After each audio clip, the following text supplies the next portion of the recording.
você comercializar, Deus. Peraí, doutor, deixa eu inclusive fazer esse desenho. Desenhista. Nato. Bateu uma tia ali.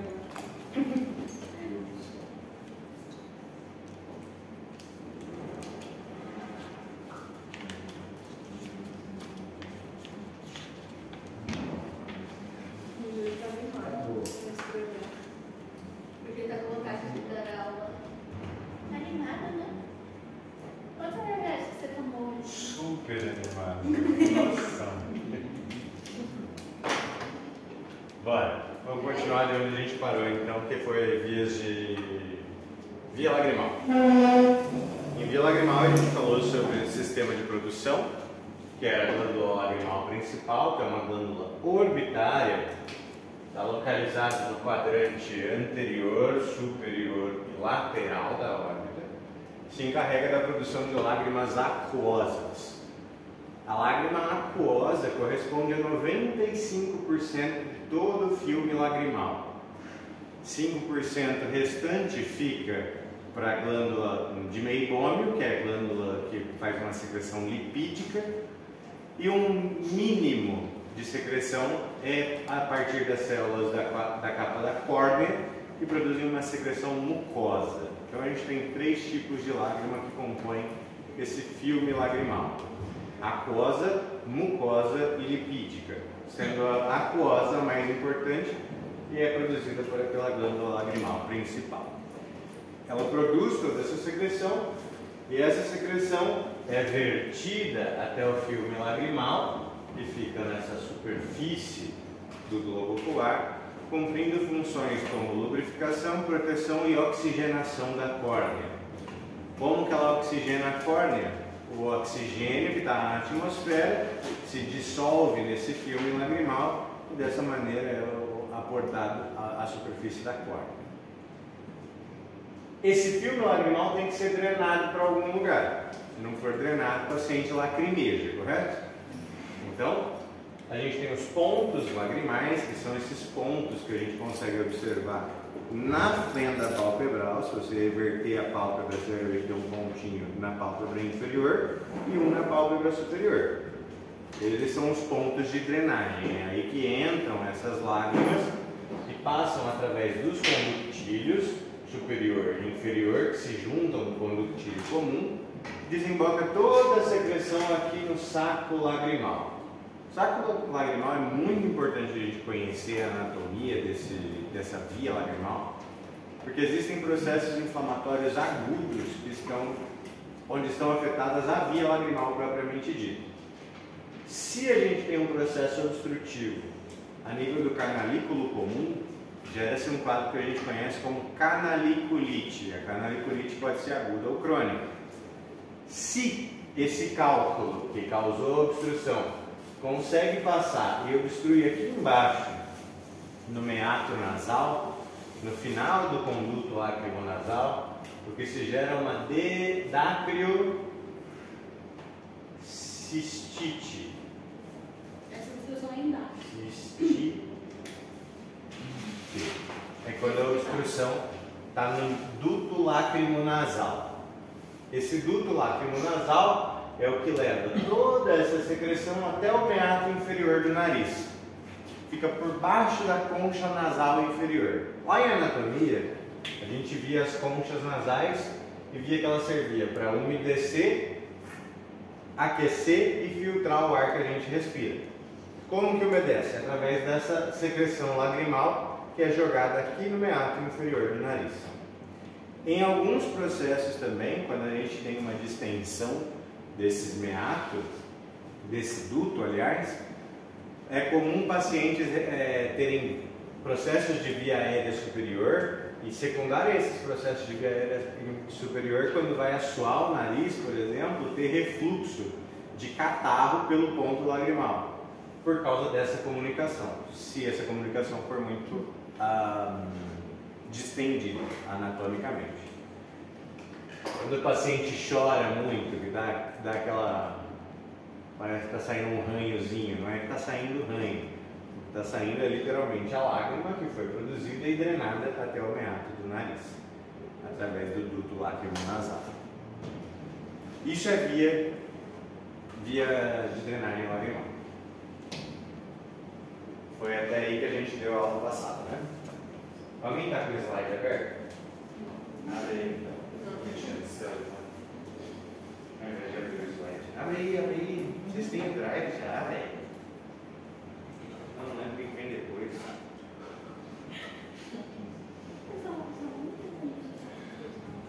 Eu já baixei. Programa. São todos. Mas eu tô no computador. Baixou. Tá no nosso grupo. Problema. E esse problema não é meu. Beleza. Globo ocular. Vamos falar do globo ocular propriamente dito. A gente tem um globo que ele é dividido em 3 capas. Medidas anatômicas, quanto que ele mede, diâmetro, enfim. Isso aí eu nunca vou cobrar de vocês, porque é muita decoreba. Não que as capas não sejam, mas as capas sim eu cobro. O globo é dividido em 3 capas, uma capa externa, média e interna. A capa externa está composta por 2 estruturas, que são a esclerótica e a córnea. A esclerótica é o branco do olho e a córnea é a primeira lente que a gente tem por onde a luz vai passar. Aqui a gente tem uma composição básica que é colágeno e fibrina. O que vai diferenciar a córnea da esclerótica é justamente essa característica do pigmento. Por que a córnea é transparente e a esclerótica é branca se elas são conformadas da mesma coisa? A organização das fibras de colágeno na córnea tem forma circular ou forma de anel. Então as fibras são paralelas e numa forma circular mantendo a curvatura da córnea, que é um pouco importante que mantenha essa curvatura, porque é o que vai dar o potencial de refração. Pela lei da óptica, o princípio é, quando a luz atravessa um meio, ela sofre uma refração, um desvio do seu eixo. Quanto mais curvado for esse meio, maior vai ser o índice de refração. Então a córnea é a primeira lente e ela tem um altíssimo poder de refração. Só que é uma lente estável, ela não consegue se acomodar. A esclerótica, por sua vez, tem uma composição e distribuição de fibras de colágeno que é mais laxa. Então ela vai toda emaranhada, não está organizada como na córnea. Então ela fica com esse aspecto esbranquiçado. Essa é a grande diferença prática que a gente vê entre esclerótica e córnea. Por baixo da esclerótica a gente tem a túnica uveal, o trato uveal ou úvea, que é a segunda capa intermédia. Essa capa é a capa vascular do globo ocular. Está composta por 3 estruturas. De anterior a posterior a gente tem íris, que é o colorido do olho, corpo ciliar, que está logo atrás da íris, e a coroide, que é todo o sistema coreo-capilar de vascularização. A coroide corresponde a um potencial de vascularização de aproximadamente 75% de toda a vascularização do globo. É uma capa que é rica em melanócitos, por isso que a íris tem cor. Melanócito é a célula que produz melanina, que é o pigmento que a gente tem. Então, como é rica em melanócitos, a gente vê o pigmento também. E por baixo disso a gente tem a capa interna, que é a capa neurosensorial. Está conformada por 2 estruturas básicas. A retina, que é a unidade funcional do olho, é ela que enxerga propriamente dito, e o nervo óptico, que é formado a partir da retina. Então a gente tem essas 2 estruturas neurosensoriais. A retina, que está composta por fotorreceptores, e o nervo óptico, que é fibra nervosa, leva a informação até o cérebro. Isso a gente divide também em segmentos. Vou ter que ligar o notebook, né? Sim. Vocês não estão com a posta do slide, né? É aqui, ó. Não subiu. Tá lá no drive. Só olhar. Tinha alunos mais aplicados. Os alunos desse semestre. Aqui, ó, já pede o pessoal. Tem aqui, ó. Você adiantou nessa? Não tem vergonha. Tem isso nas teclas, tá?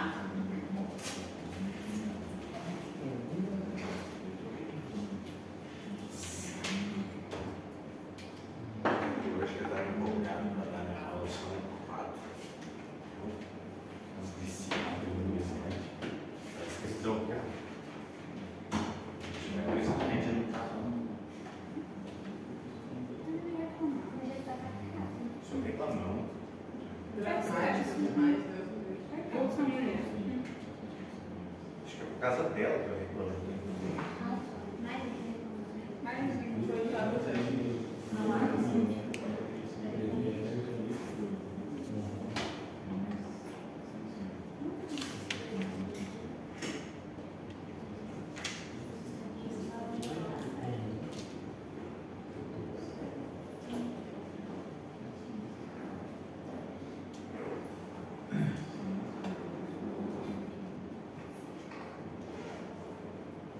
A caneta sua tem duas pontas?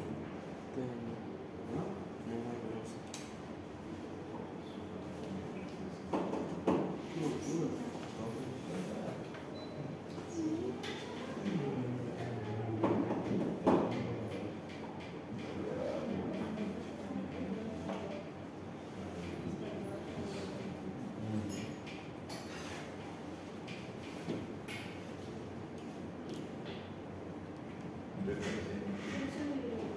Não consegui. Eu vou sentar para dar tempo.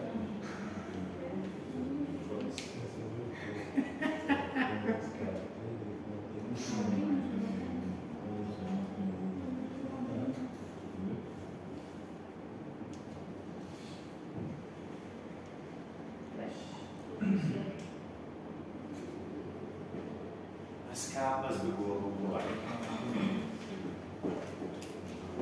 Então temos 3 capas no globo ocular, de externo para interno. A gente tem a túnica fibrosa. A fibrosa é composta fundamentalmente por colágeno e fibrina. São 2 estruturas, a esclerótica, que é a parte branca do olho, e a córnea, que é essa primeira lente que a gente vê. A diferença é a organização das fibras de colágeno. A segunda capa é a capa vascular, ou trato uveal. O trato uveal se compõe de íris, aqui na frente, que é a parte colorida, corpo ciliar, que está logo atrás da íris, e a coroide, toda a capa que está em volta. A coroide conforma o sistema córeo-capilar de vascularização. O principal compartimento vascular do globo ocular é a coroide.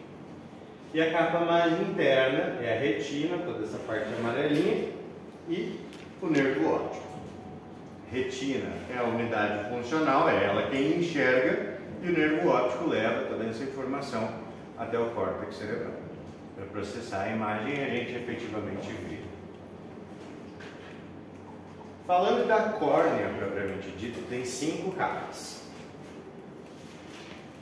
As 5 capas da córnea são de anterior a posterior.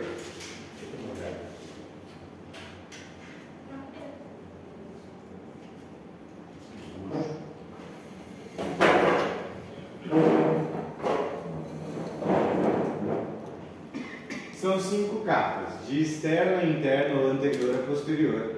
A gente tem a mais superficial é o epitélio.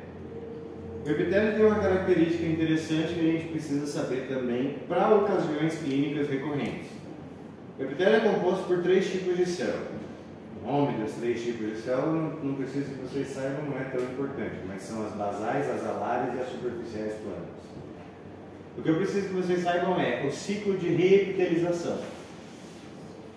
Esse epitélio, a cada 7 dias, se renova completamente. Essas células basais, que são mais periféricas, se maduram até chegar na fase de superficial plana, que seria a célula madura do epitélio. Por que eu preciso que a gente saiba disso? Em ocasiões recorrentes, por exemplo, a gente tem um paciente que chegou na urgência, ele estava andando de moto, sem capacete, e um bicho entrou no olho dele. Ele esfrega, consegue tirar aquele bicho. Só que cada esfregada que ele dá com aquele bicho dentro do olho dele, quem está lacerando é o epitélio corneal, correto? Esse epitélio totalmente cagado funcionava como uma barreira. Era a nossa principal barreira de proteção da córnea. Agora que ele foi para o saco, não tem nada mais protegendo a córnea. O que isso pode levar a acontecer? quadros de infecções de bactérias, que são as queratites. Isso quer dizer que a gente, lá no pronto-socorro, a gente tem que lavar o olho desse paciente para tirar qualquer resto que tenha, e a gente vai fazer uma antibiótico profilaxia. Manejo tópico, antibióticos tópicos, geralmente a tobramicina, só que isso tem que durar um tempo. Quantos dias a gente vai indicar esse antibiótico profilaxia? 5, 7. 7. Se é o tempo que demora para reepitelizar, a gente tem que fazer pelo menos 7 dias de antibiótico profilaxia nesse caso. Beleza?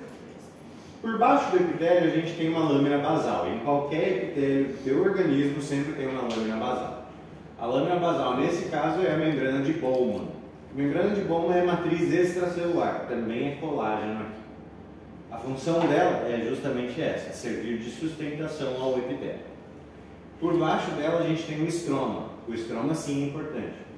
O estroma corresponde a 90% da espessura da córnea. Aqui a gente tem colágeno, fibrina, fibronectina, enfim. Por que é importante o estroma? Porque é aqui que as fibras de colágeno estão organizadas em forma circular. E por que é importante elas estarem em forma circular? Para manter a curvatura da córnea. Então, quando a gente tem processos de ambliopia ou emetropia, quando a gente tem erros de refração, a cirurgia refrativa consiste em alterar a morfologia dessa capa, que é o estroma palpebral. Palpebral não, perdão. Corneal. O meu TI tem que resolver isso aí, hein? Pois é. Mas vai, vamos do jeito que vai. Por baixo do estroma, a gente tem a membrana de Descemet.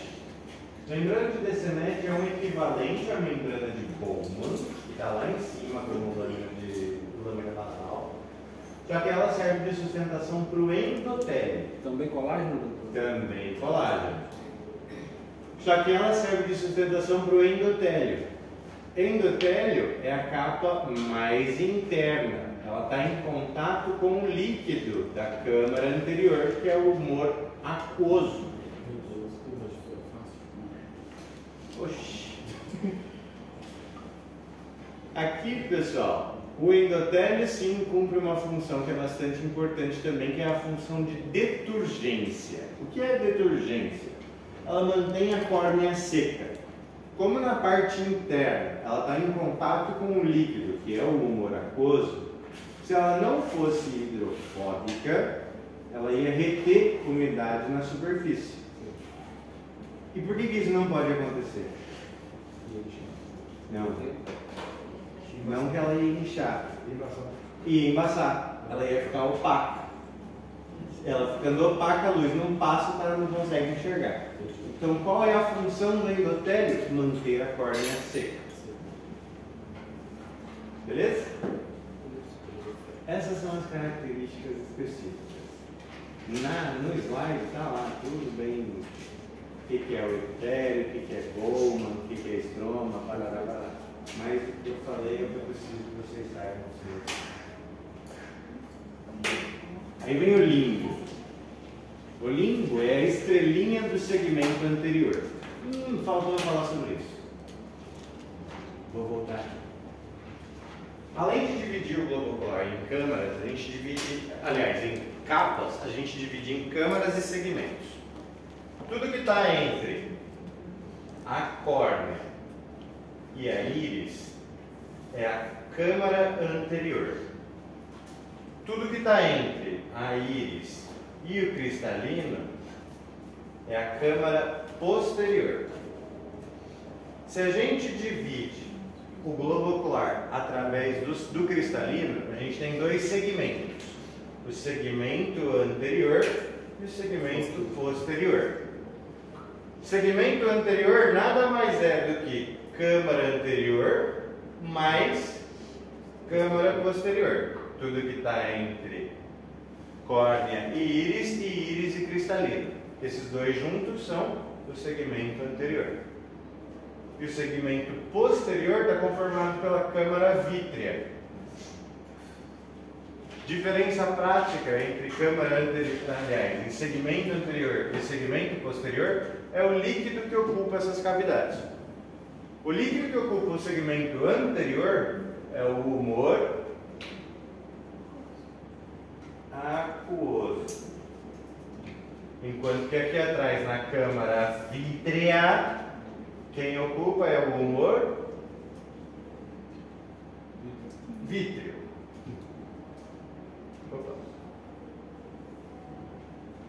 Para que servem esses líquidos que a gente tem aqui?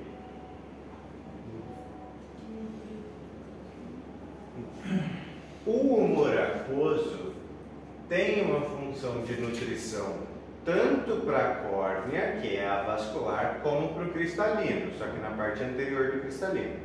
Enquanto que o humor vítreo tem. Resolve aí, cara.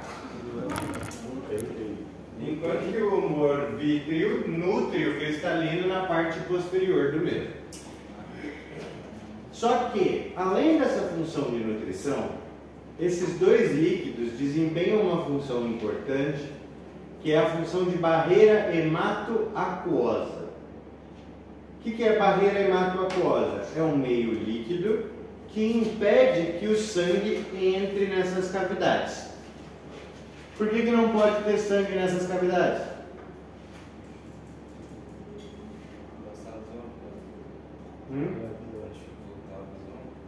Porque vai ficar opaco o meio, a luz não vai passar, o cara não vai enxergar. Correto? Eu me perdi, eu acho que tá lindo. Vítreo e aquoso. Não, vítreo e aquoso já foi. Vai virar.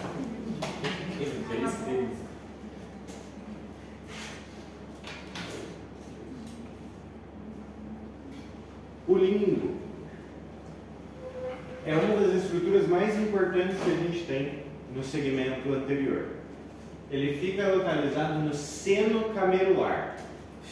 O que é seno camerular? O ângulo que se forma na câmara anterior. O espaço que está entre a córnea e a íris. Esse daqui é o seno camerular. É aqui que está o limbo. Camerular, de câmara. Aqui a gente tem o limbo. O limbo ele está conformado de um retículo trabecular e os canais de Schlenk. Para que serve o limbo? Vamos lá, vou mostrar para vocês com a imagem. Aqui na frente a gente falou que tinha o humor aquoso, correto? Sim. Esse humor aquoso ele é produzido no corpo ciliar, que produz 3 ml de humor aquoso ao dia. Ele passa através da pupila para a câmara anterior e ele é drenado aqui no limbo pela malha trabecular ou retículo trabecular, que seria como se fosse aquela redinha do ralo. Tem sempre aquela gracinha. Exatamente. A malha trabecular é isso, é um pedaço de tecido que é todo fenestrado para poder entrar esse humor aquoso. E ele passa pelos canais de Schlenk, seriam mais ou menos como um mecanismo de sifão, ainda pegando a analogia do ralo, e leva tudo isso para o plexo venoso ocular profundo, para levar todo esse humor aquoso que ele reabsorveu para fora do globo ocular. Isso se reabsorve a nível plasmático e é filtrado lá no rim para ser eliminado. Então aqui, galera, é importantíssimo para manter a homeostase da concentração de humor aquoso. E por que isso é tão importante? É a concentração de humor aquoso que define a pressão intraocular. Se por algum motivo esse limbo não drena tudo que ele tem que drenar, vai aumentar a quantidade de humor aquoso e, consequentemente, a pressão intraocular. E qual que é o perigo disso? Glaucoma. A principal causa de cegueira irreversível no mundo se deve a um defeito ou na drenagem do limbo ou ao aumento produção do humor aquoso. E o que dá essa falha na drenagem? A falha na drenagem pode ocorrer por princípios mecânicos propriamente ditos. Se a gente tem, por exemplo, um processo inflamatório orbitário, isso vai comprimir o plexo venoso também. Consequentemente, toda a drenagem venosa vai estar diminuindo. Outra coisa que poderia ocorrer seriam por estímulos beta-adrenérgicos, que aumentam a produção de humor aquoso, que supera o potencial de drenagem do limbo. São vários mecanismos que podem chegar nisso. A gente vai falar disso sobre isso na aula de glaucoma, mas aqui quero que vocês entendam por que é importante. Coroide a gente já falou, principal sistema de vascularização. Corpo ciliar. O corpo ciliar tem 3 funções, é isso aqui. Isso daqui tem 3 funções. A primeira função é a produção de humor aquoso. Quanto de humor aquoso ele produz? 3 Se ele produz 3 ml, quanto que o limbo consegue reabsorver? Os mesmos 3 ml. Muito bem. Então ele produz 3 ml. Além disso, ele produz as zônulas, ou fibras zonulares. O que são fibras zonulares?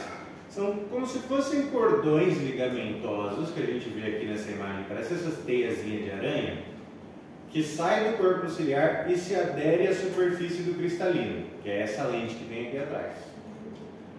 Para que isso tem que acontecer? Porque o cristalino tem que mudar o seu potencial de refração. Se não for isso, se isso não acontecer, a gente não tem foco visual para ver tanto de perto quanto de longe. Só que o cristalino é só uma lente, ele não tem essa capacidade de adaptar a sua morfologia. Ele precisa de alguém fazendo isso por ele. Quem faz isso é justamente o corpo ciliar. Quando o corpo ciliar se contrai e se relaxa, ele transfere essa força motriz, vamos dizer assim, através das zônulas até o cristalino. Isso a gente chama de acomodação visual. Se a gente pegar o princípio da óptica de novo, vou colocar aqui para vocês, ainda no corpo ciliar, ele tem que fazer esse cristalino que está aqui no meio mudar a sua forma para ficar ou mais refrativo ou menos refrativo. Quanto mais curvado ele for, mais refrativo ele é. Em ocasiões ele tem que ficar plano para ele se tornar menos refrativo. Por que a gente precisa que isso aconteça? Justamente para a gente poder enxergar a diferentes distâncias. Aqui a gente tem um esquema muito bom de acomodação visual. Na visão próxima, você vê que o cristalino está bem ovalado. Isso quer dizer que ele está mais refrativo, correto? Por que ele precisa estar mais refrativo? Um objeto que está próximo emite um feixe de luz que é grande. Esse feixe de luz, ao passar pela primeira lente, já começa a refração. Quando ele passa pelo cristalino, ele tem que ter potência refrativa o suficiente para focar a luz na retina. Então ele tem que estar muito refrativo. Agora, se a gente tira esse objeto de perto, coloca um objeto de longe, a luz que chega até o globo ocular é um feixe pequeno. Se ele continuar nessa forma de refrativa, o ponto de foco vai acontecer antes de chegar na retina. Só que a retina não enxerga na frente, ela enxerga só a luz que chega nela. Como o ponto de foco está acontecendo antes, ela vai dispersar de novo. E quando chegar lá na retina, está sem foco nenhum.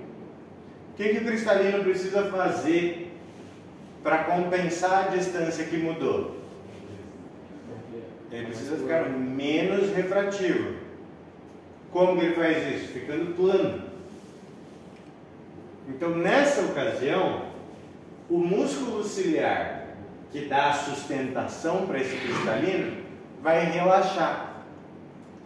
Quando o músculo relaxa, a longitude da fibra aumenta, correto? Então ela vai voltar para o estado de relaxamento e ela vai puxar essas fibras, que são as zônulas, vão esticar junto com a fibra muscular e acaba esticando o cristalino. O cristalino fica plano. Ele plano, ele tem menos poder de refração. Consequentemente, o ponto de foco vai de novo lá atrás na retina e o paciente consegue enxergar. É relaxando? Relaxando. Porque aqui, ó, a gente tem que entender esse princípio. Esse meu TI tá fraco, hein? Ó, o músculo está assim, em volta do cristalino, é um músculo circular. O cristalino está aqui e ele está suspenso por essas fibras zonulares que saem do músculo, correto? Quando o músculo se contrai, o diâmetro aumenta, o músculo fica maior, correto? Então, quando ele fica maior, as fibras que estão aqui ficam mais frouxas. Quando fica mais frouxa, o cristalino volta à sua forma ovalada, que é mais refrativa. Quando esse músculo se relaxa, o diâmetro diminui, mas a fibra alonga. Então esse calombinho que a gente está vendo aqui vai se alongar. E essa fibra que está aderida ao calombinho vai esticar junto. E aí ela vai esticar de maneira uniforme em todo o cristalino. Aqui a gente vê fibra relaxada, o diâmetro é menor do que a fibra contraída, correto? Então a fibra muscular estando aumentada na contração, as zônulas ficam frouxas e o cristalino volta à sua forma oval.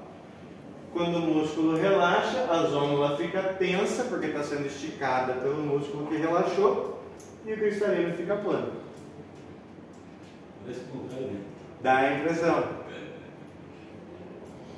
Tem que só pegar esse esquema do diâmetro muscular. Parece que para puxar e esticar, Ele teria que contrair, mas como o músculo é circular, quando ele contrai, relaxa a fibra. Faz sentido. Aliás, a zônula fica frouxa. Faz sentido. Faz todo sentido.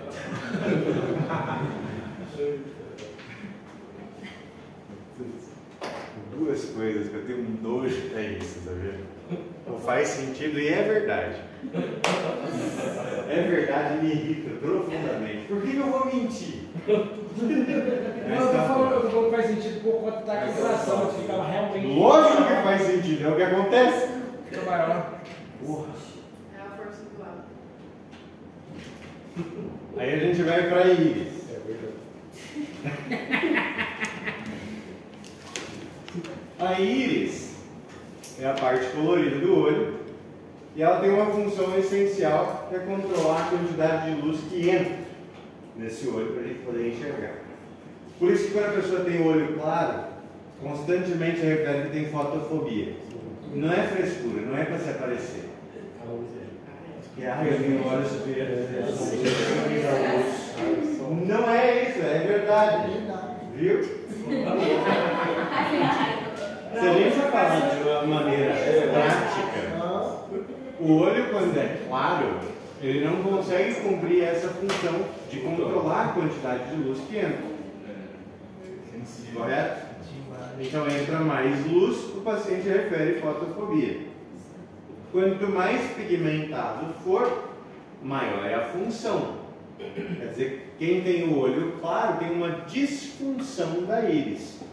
Se ela serve só para controlar a quantidade de luz que entra e nem isso ela está fazendo, ele tem uma deficiência funcional, correto? Tem. Não pode ser bonito e útil. Então, a gente tem, a luz tem que atravessar o orifício pupilar, que é a parte, a bolinha preta, ela é um buraco mesmo. E esse orifício pupilar tem uma função motora, né? A gente tem o esfíncter pupilar que contrai e o dilatador da pupila que dilata. Quando a gente tem pupilas contraídas, a gente está num estado miótico. A miose é quando as duas pupilas estão contraídas. O contrário dela seria a midriase, ou midríase. A midríase é quando as pupilas estão dilatadas. Se as duas pupilas são simétricas, independente do estado, se está contraída ou não, a gente chama de pupilas isocóricas. Quer dizer que as duas pupilas têm o mesmo diâmetro e as duas pupilas são responsivas ao estímulo de luz. Se tu pega a lanterninha e ilumina o olho do paciente, você espera que aconteça o quê? Contração. Tem que haver a contração, correto? Para a gente testar esse reflexo fotomotor, a gente precisa testar os dois olhos? Sim.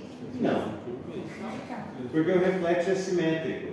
Se eu ilumino um olho, ele vai contrair e o do lado também vai contrair. Eles contraem juntos, independente da fonte de estímulo. Ok? Não vai. Então você testando um olho só, você já consegue avaliar os dois. É verdade. Faz sentido, faz sentido. Quando a gente ilumina os dois, é porque a gente está avaliando a integridade dos dois globos, não que você está testando o reflexo dos dois. Testar o reflexo, você testa só de um.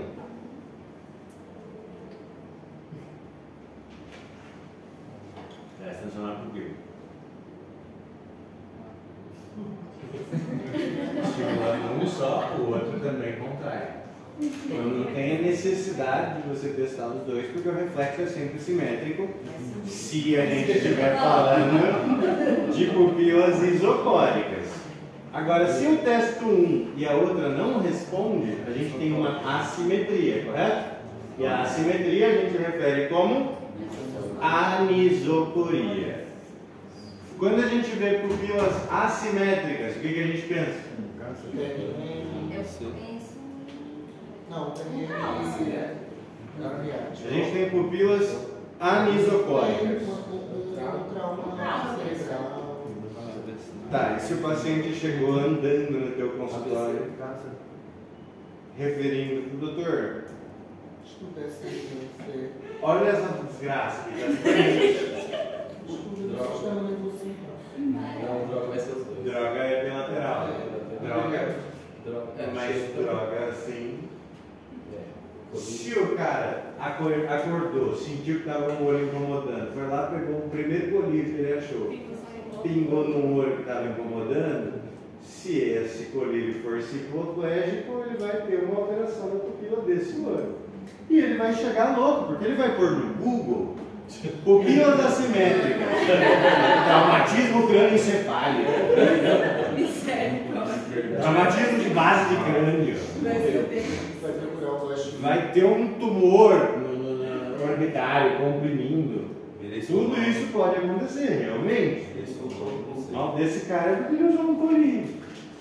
Então, quando a gente estiver diante de anisocoria, é comum a gente associar direto ao traumatismo crânioencefálico. Mas às vezes o paciente nem é politraumatizado. Tem que pensar sempre na ampla gama que a gente tem, tanto clínica como acidental. Faz sentido. Faz sentido. E vai aparecer mais. Já agora pegou, hein? Vai falar tudo, vai Vai falar tudo. toda hora. Vai aparecer. Mais tempo. Sim, sim, muito mais. Muito mais, é verdade. Depende também, né? Depende de onde você está atendendo. Se for interior. É. A gente tem também uma condição que é a anisocoria fisiológica. Em que ocasião vai haver a assimetria fisiológica? Quando você vê que uma pupila é obviamente mais dilatada do que a outra, só que as duas são responsivas. Por praxe, a gente sabe que em vida embrionária, uma folha, quando se fecha com a outra, existe assimetria. Um lado nunca é igual ao outro precisamente. Isso pode se manifestar através da pupila também. Então, se tiver assimetria, mas as duas forem responsivas, a gente está falando de anisocoria fisiológica. Beleza? Só é patológico se é a anisocoria e uma delas não é responsiva. Faz sentido? Faz sentido. Agora vamos para o cristalino. Só para acordar. Caralho! É um espaço para todo mundo vivo. Deixa eu partir, velho. Faz isso não. O cristalino tem 4 capas. O livro que a gente estuda refere que são 4 capas. Alguns autores referem que são só 3. Porque a primeira capa, que é essa cápsula que a gente vê mais externa, é resultante da aderência dessas fibras onulares. Então não é necessariamente uma capa do cristalino, mas o nosso livro diz que é, então é. Primeira capa é a cápsula. Por baixo da cápsula começa o cristalino propriamente dito, com o epitélio, que é um epitélio cúbico, que ele tem uma característica importante. As células do epitélio passam por uma duração constante, desde que você nasceu até o dia que você morrer. Isso dá origem ao córtex, ou corteza. Esse córtex do cristalino, ele também passa pelo ciclo madurativo, que vai levar à condensação, que lá na frente vai formar o núcleo. Por que é importante a gente conhecer isso? Existem 2 processos fundamentais que são extremamente comuns, que é secundário ao envelhecimento das fibras do cristalino. Como isso, essa maduração celular, acontece para o resto da tua vida, isso quer dizer que o núcleo do cristalino vai crescer para o resto da sua vida, até ele chegar ao tamanho máximo do cristalino. Só que o núcleo é rígido. E o que isso implica? Se o núcleo é rígido e ele cresce a vida toda, em determinado momento, a grande maioria do cristalino vai ser rígida. E ele vai perder aquele potencial elástico que é da acomodação visual. Correto? Porque se ele precisa ser esticado para acontecer isso daqui, quando ele ficar rígido, ele nunca vai conseguir ser tão esticado. Correto? O que isso implica? Dá para chegar longe? Quase lá. É perto. Ele vai ter uma dificuldade em chegar ao seu máximo estado de refração, assim como no mínimo estado de refração. Esse paciente vai ter a deficiência adquirida tanto a longas distâncias quanto a curtas distâncias. Só que o primeiro a se manifestar nesse paciente é a curtas distâncias. Por quê? Além do cristalino estar ficando rígido, o músculo ciliar perde potência com a idade. Então ele não consegue ficar na forma mais refrativa. Esse é o paciente que a partir dos 40 vai iniciar um quadro que a gente conhece como presbiopia, ou presbícia em espanhol. O que é isso? É a síndrome do braço curto. O cara vai começar a fazer assim, ó. Encurta o feixe de luz e afasta o objeto de foco. O paciente vai referir que nunca precisou de óculos na vida, sempre enxergou bem, mas de um tempo para cá está nessa dificuldade de leitura. Por quê? Por deficiência do cristalino e do músculo ciliar. Não consegue chegar à sua máxima forma refrativa. Isso começa geralmente a partir dos 40. Essa força que faz para poder enxergar. Uma menina que tem que fazer assim, enxergar lá. Também é secundária. Também. Tanto de longe quanto de perto, o paciente sente dificuldade, porque o potencial de refração está alterado. Mas nesse caso aí, para ele tocar desse jeito natural. Morrer antes dos 40. A única forma de você não ter presbiopia é morrer antes dos 40. Não, isso faz, e ela nunca Volta a aceitou usar afirmar. óculos, realmente, né? E assim, ela causa um óculos devido à resistência, às vezes ela olha forçando de ver, Não é? É essa você deveria usar com Não. sabedoria. Essa graduação da presbiopia, ela tende a piora até os 55 anos de idade. Nos 55 anos não tem mais para onde esse núcleo crescer. O cristalino inteiro basicamente é núcleo. Então ele para ali de piorar. Nesse caso, nos 50, 55 anos, onde acontece a estabilização do quadro, aí aquele mesmo óculos que ela fez já vai servir por mais tempo. Porque quando você faz o óculos no começo do quadro, cada ano que passa vai piorar, porque o cristalino vai envelhecer mais. Então, é um paciente que ele passa por essa alteração de graduação constantemente, porque o cristalino vai envelhecendo. E eu posso fazer a cirurgia nesse cara? Não, porque o cristalino continua envelhecendo até os 55. Então, estaria indicada a cirurgia para esse paciente a partir dos 55 anos, ou quando o quadro já estabilizou. Só que por que a gente não opera aos 55 anos também? Porque a partir de 60, a partir de 60 vem a catarata. Que é o mesmo problema. Espera chegar todo mundo. Espera chegar todo mundo e faz uma reconstrução cirúrgica. Já que você tem que botar aquela lente baratinha, né? Então Exato. espera. Aqui, ó, a catarata o que é? É quando esse núcleo desse cristalino já chegou num ponto de condensação tão alto que já não tem mais para onde ele crescer, ele começa a opacificar. É a catarata. A opacidade do cristalino é a catarata. Então, vou operar esse paciente com 55 por causa da presbícia? Não. Opera esse maluco com 60 que você já vai operar tanto a catarata quanto a presbícia. Dá um pacote pra ele. Um pacotão. Vai pagando. Tá pagando aí o resto. Por isso que eu sempre apoiei as oftalmologistas. Sim. Fazer cirurgia. Aí vem a musculatura. Musculatura a gente precisa saber que são 4 retos e 2 oblíquos. Os retos têm um movimento, como o nome sugere, reto. Então, quando o reto superior contrai, desvia para cima a visão. Lateral, lateraliza. Médio, internaliza. Inferior, desvia para baixo a visão. E os oblíquos têm uma característica de rotação ocular. Não que teu olho vai girar. Não é isso que vai acontecer. Mas é o que favorece a visão em diagonal, o desvio diagonal do globo ocular. Beleza?